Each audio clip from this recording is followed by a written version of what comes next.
নমস্কার, সবাই কেমন আছেন? আশা করছি সবাই খুব ভালো আছেন আর আমিও ভালো আছি। ড্রিম লাইফ বিউটির আরও একটি নতুন ব্লগে আপনাদের সবাইকে জানাই স্বাগত। আজকের দিনটা ছিল সোমবার আর এখন বাজে সকাল 11টা। এখন থেকেই আজকের ব্লগটা শুরু করলাম আপনাদেরকে সঙ্গে নিয়ে। আশা রাখছি আজকের ব্লগটাও আপনাদের কাছে খুব ভালো লাগবে। সবার প্রথমে আপনাদের সবাইকে জানাই দোল পূর্ণিমার অনেক অনেক শুভেচ্ছা ও ভালোবাসা। আগামীকালই তো দোল পূর্ণিমা, সবাই খুব ভালো করে রং খেলো, রং মেখো আর অবশ্যই সাবধানে রংটা খেলো, কারণ রঙের মধ্যে অনেক কিছু কেমিক্যাল মেশানো থাকে, সেগুলো যাতে চোখে, নাকের ভিতরে বা কানের ভিতরে না যায় সেদিকটা সাবধান রেখে তারপর তো অবশ্যই রং খেলতে হবে, তাই না বলুন? তো যাই হোক, এদিকে দেখুন আমি সংসারের কাজকর্ম শুরু করে দিয়েছি। সকালবেলা ঘুম থেকে উঠে ছেলেকে নিয়ে গিয়েছিলাম স্কুলে। স্কুল থেকে বাড়ি এসে সকালের খাওয়া দাওয়া করে তারপর এই যে ঘরের কাজ শুরু করছি। ঘরের বিছানাটা এখন গুছিয়ে নেব, তার আগে জানলাগুলো খুলে দিলাম। আর এই পাশের এই জানলাটাতে দেখেছেন কি পরিমাণে নোংরা জমেছে।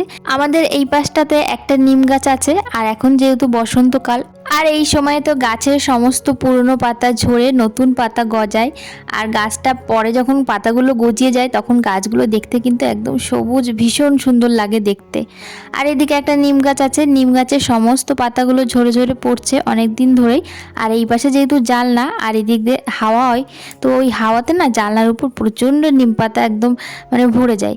তো যাই হোক, দুদিন আবার ঝাড় দেওয়া হয়নি, তো আজকে আগে জানলাটা খুলে জানলাগুলো ঝাড় দিয়ে নিচ্ছি।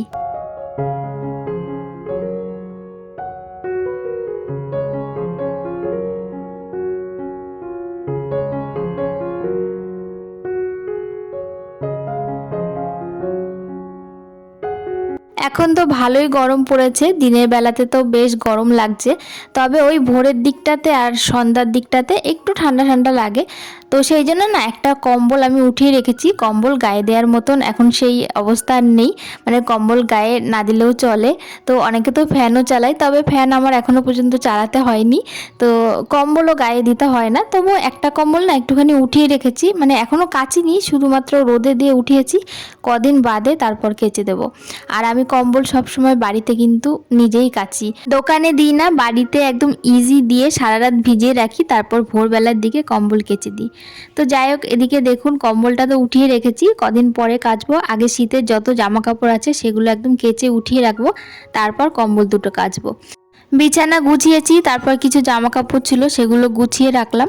আর এখন শোকেসটা একটু মুছে নেব। শোকেসটা, টিভি, ঘরে যা টুকিটাকি ফার্নিচার আছে সেগুলো একটুখানি ডাস্টিং করে নেব, কারণ এর উপর দিয়ে তো প্রচণ্ড ধুলো জমে, আর দু একদিন পর পর না মুছলে না দেখতে ভীষণ খারাপ লাগে। আমার ঘরে সেরকম দামি কোনো ফার্নিচার নেই, তবে যতটুকু আছে ততটুকুই যদি একটু মুছে ভালো করে পরিষ্কার পরিচ্ছন্ন করে রাখা যায় তাহলে কিন্তু দেখতে ভালো লাগে।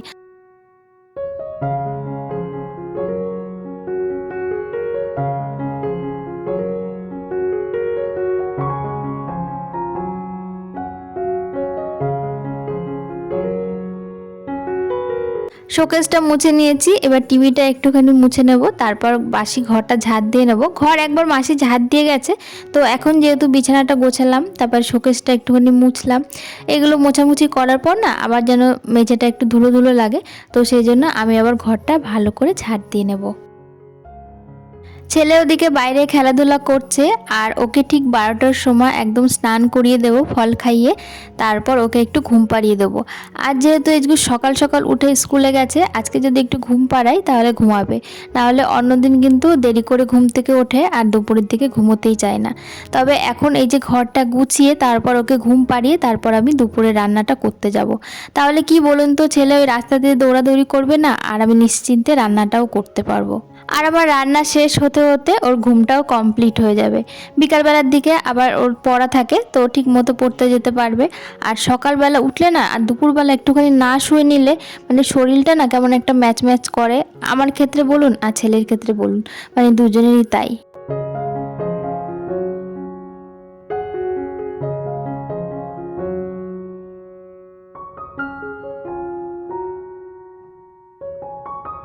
আবার খানিকক্ষণ বাদে চলে আসলাম সোজা রান্নাঘরে।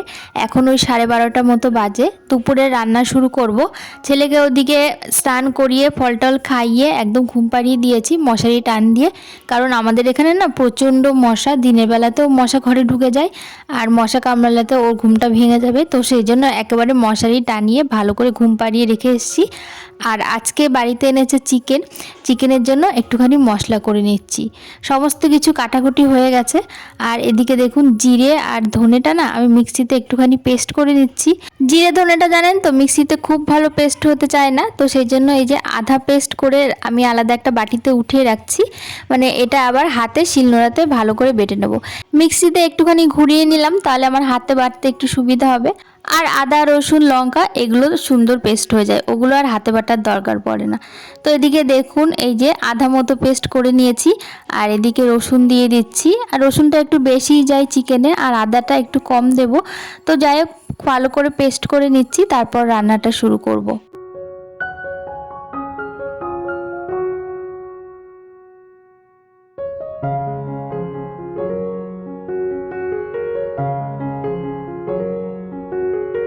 আজকে দুপুরের জন্য খুব বেশি কিছু রান্না বান্না করব না, যেহেতু মাংস আছে আর তার সাথে করব ভেন্ডি চচ্চড়ি।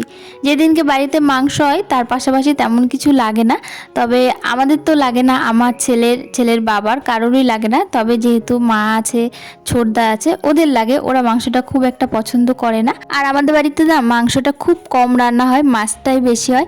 আজকে ছোটদা গেছে অফিসে, তো সেই জন্য দুপুরে খাবে না, তো সেই জন্যই আজকে মাংসটা আনা হয়েছে। ছোটদা রাত্রেবেলা আসবে, এইগুলো দিয়ে খাবে, ডাল করে দেবো, তার সঙ্গে একটু বড়া বা ডিমের অমলেট করে দেবো, তাতেই হয়ে যাবে। তো যাই হোক এদিকে দেখুন ভেন্ডি চচ্চড়ি বসিয়ে দিয়েছি। এখনকার আলু না খুব তাড়াতাড়ি গলে যায়, তো সেই জন্য আলুর সঙ্গে না ভেন্ডিটা আর পেঁয়াজটা একসঙ্গে দিয়েই ভাজা করে নিলাম। তো এদিকে দেখুন একটা টমেটো এর মধ্যে দিয়েছি, দিয়ে তারপর একটু কষিয়ে অল্প করে জল দিয়েছি, যেহেতু চচ্চড়ি ঝোল রাখবো না।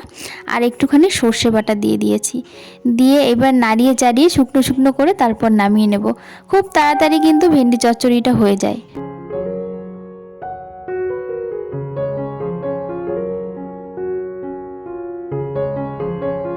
ছেলেকে তো ঘুম পাড়িয়ে তারপর রান্নাটা বসিয়েছি, আর মাঝে মাঝে এসে কিন্তু দেখে যাচ্ছি, মাঝে মাঝে নড়াচড়া করে, ভাবছি যে উঠে যায় কিনা, আর বালিশের থেকে না নেমে যায় মাঝে মাঝে, ওই জন্য মাঝে মাঝে এসে একটুখানি দেখে যাই, সোজা করে শুয়ে দিয়ে যাই। তো যাই হোক এখনও পর্যন্ত ঘুম হচ্ছে, আর আমার রান্না করতে করতে ওর ঘুমটা হয়ে যাবে। তো এদিকে দেখুন ভেন্ডি চচ্চড়ি আমার হয়ে গেছে, ভেন্ডি চচ্চড়িটা নামিয়ে তারপর মাংসটা বসিয়ে দেবো।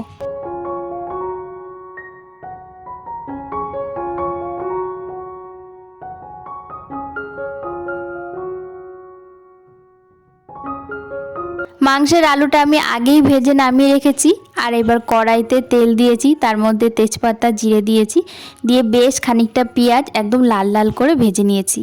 আর এবার মাংসটা দিয়ে ওই পেঁয়াজের সঙ্গে মাংসটাও একটু ভাজা ভাজা করে নেব। এইভাবে মাংস রান্না করলে না কয়েকদিন ধরে দেখছি মাংসটা ভীষণ টেস্ট হচ্ছে, তো এখন কয়েকদিন মানে যখনই মাংস আনছে এইভাবেই রান্নাটা করে নিচ্ছি। তো এদিকে দেখুন পেঁয়াজটা তো আমি আগেই লাল করে ভেজে নিয়েছি, এবার মাংসটা পেঁয়াজের সঙ্গে আরেকটু ভেজে নেব। তারপর যা যা আর কি মশলা করেছি সেগুলো দিয়ে ভালো করে কষিয়ে নেব।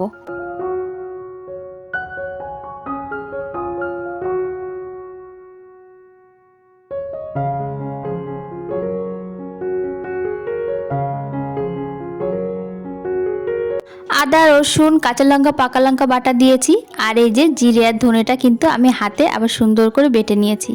তো সমস্ত মশলা দিয়ে দেবো, এবার লবণ হলুদ টমেটো সব কিছু দিয়ে খুব ভালো করে কষাবো।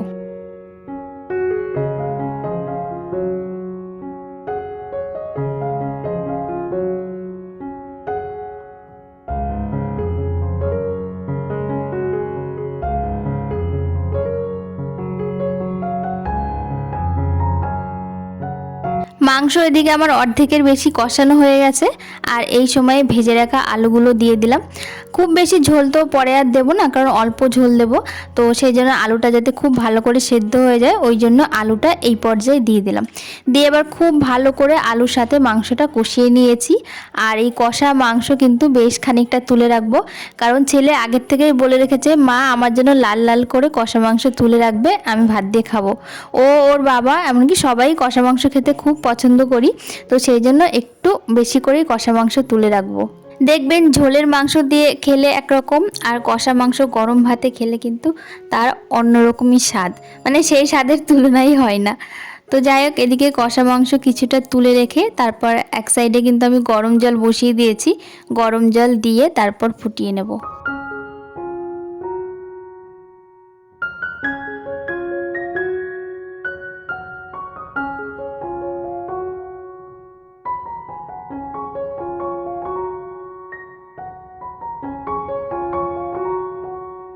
মাংসের ঝোল দিয়ে ওদিকে ঝোলটা ঢেকে দিয়েছি, ঝোলটা ওদিকে ফুটছে। আর এদিকে কিন্তু বেশ কিছু বাসন পড়েছে, ছোট ছোট যা বাসন আছে সেগুলো আমি সিঙ্কের মধ্যেই এখন মেজে নেব। আর রান্নাঘরটা এখন কিন্তু পরিষ্কার করতে লেগেছি, কারণ এরপর তো আর রান্না নেই, আর ঝোলটা ওদিকে ফুটছে। এই সময়ে একটুখানি রান্নাঘরটা কিছুটা করে পরিষ্কার করে নিলে পরে কি একটুখানি কম টাইমের মধ্যে রান্নাঘরটা পরিষ্কার করতে পারবো। তো বড় বড় বাসনগুলো তো মাসিই মেজে দেবে, তবে টুকটাক যা বাসন হয়েছে সেগুলো আমি সিঙ্কের মধ্যেই মেজে নিচ্ছি।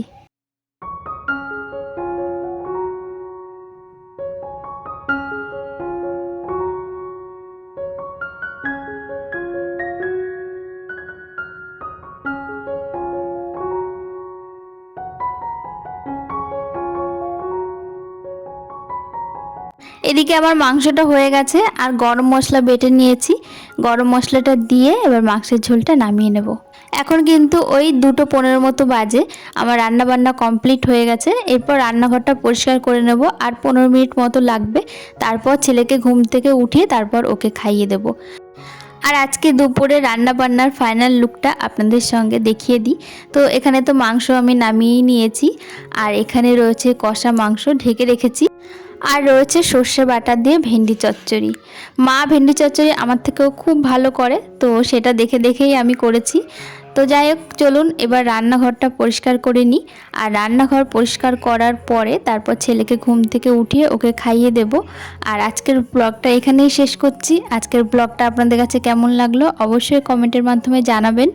যদি ভালো লাগে একটা লাইক করে দেবেন। আর আমার চ্যানেলে এখনও পর্যন্ত যারা নতুন, অবশ্যই আমার চ্যানেলটি সাবস্ক্রাইব করে আমার পাশে থাকবেন।